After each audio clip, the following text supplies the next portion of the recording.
Ես քո ցավը տանեմ, դու իսկ չանանչես։ Այս ժամանակ, որ ես քո թեկնածուն էի, Արարատում ոչ մեկ ես չէր ճանաչում։ Իսկ Ասլան Ավետիսյանին որ դու տվեցիք ջպել, հետո Ասլան Ավետիսյանին տվեցիք քաղաքապետ, տղին տվեցիք մարզպետի օգնական, ես Գանջիր Հովարյանի կին եմ, որ Ասլանը սպանեցի մարդին, դու ելույթ ունեցար բեմի վրից, ու ոչ մի բան չարեցի, ես քեզ խնդրում եմ, մենք ունենք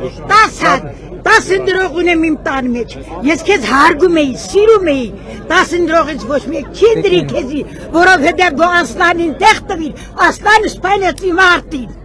Լսում ես ցավը տարում, չէ որ այն ժամանակ ես քո կողքին էի կայնած, որ Արարատում ոչ մեկ չկա։ Ես ձեր հարցը բարձրացրել եմ,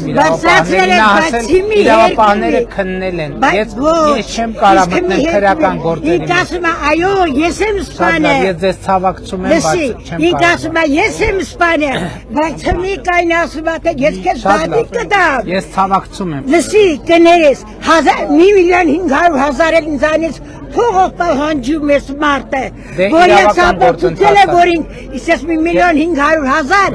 կտամ իրար։ Շատ լավ։ Գերիների հարցը երբ պետք է որոշվի։ Ընթացքում կորոշվի, հաջորդ։ Խնդրում եմ մեր գերիներին ազատեք բերեք էլի։ Պարոն վարչապետ, մի րոպե լսեք էլի։ Որ ճանապարհով գալիս եք, երևի նկատեցիք, չէ՞, Երասխավանում, Սևակարում, լիքը սիրուն տները չէ սարքած։ 16 միլիոնի ծրագիրն է։ Մի ցավոք իմ նման բազմազավակ հայր եմ, իմ նման լիք ընտանիքներ այդ ծրագրի չեն կարող օգտվել։ Գացի գալիսկի չեն կարող, որովհետև հարուստը գալու է քյասիպետ մասնակցում է հաջորդին, բնական է հարուստն է կրելու։ Այդտեղ հաջորդ չկա։ Հաջորդ առաջինը չկա հաջորդ ընդեր։ Ես չեմ կարող օգտվել մեծ ծրագրից։ Ինչի՞ չեք կարող։ Չեմ կարող։ Դու որտեղ եք ապրում։ Ես ապրում եմ Սուրենավանում, Վարդսորում մնում Ստեղարատում։ Եղբայր, հազարավոր մարդիկ օգտվում են, բայց ես չեմ կարող օգտվել։ Դե հիմա ձեր հանգամանքը առանձին պետք է նայել, բայց մենք բազմազավակ ընտանիքների համար հիմա մեր նախընտրական ծրագրում ներառել ենք, քանի երեխա ունեք։ Ես ունեմ 5, բայց ձեր ծրագրում տալիս է որ 6-ից բարձր 5-ը դե 6-երի հարցերը լուծենք, հետո 5-երի հարցերն է կլուծենք։ Լավ է։ Ստեղծուն, շնորհակալ եմ։ Եղբայր պետք է գնանք։